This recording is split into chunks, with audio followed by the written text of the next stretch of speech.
ఆ ఫ్రెండ్స్ మీరు దొండకాయ ఫ్రై ఎలా చేసుకోవచ్చు చూపిస్తాం. ఫస్ట్ కట్ చేయాలన్నమాట అన్నీ. సో చూస్తామంటే క్లియర్గా అంటే అలా క్లియర్గా వేసి ఒక ప్లేట్లో వేయండి. నెక్స్ట్ స్టెప్లో ఆనియన్స్ కట్ చేసి దాంట్లో వేయండి. ఇందాక చూపించిన కట్ చేసేందుకు కూడా దాంట్లో వేయండి. ఏమనుకుంటున్నారు మూకుల్లో వేసాక వాటిని బాగా కలపాలి. మేము చెప్తున్నామే అది రెండనమాట. అలా కలపండి. దాని తర్వాత కొంచెం సాల్ట్ వేయండి. దానిపైన ఒక 1 స్పూన్ వేయండి చాలు.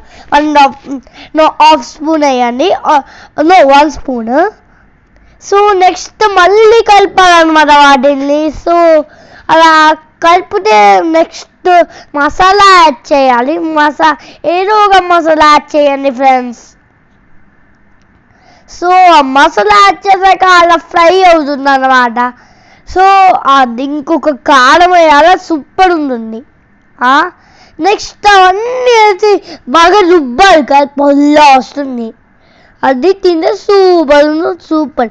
కానీ ఫ్రెండ్స్ నెయ్యి వేసుకుని తినండి. కానీ వీడియో వచ్చి లైక్ చేసుకుని సబ్స్క్రైబ్ చేసుకోండి. Bye friends.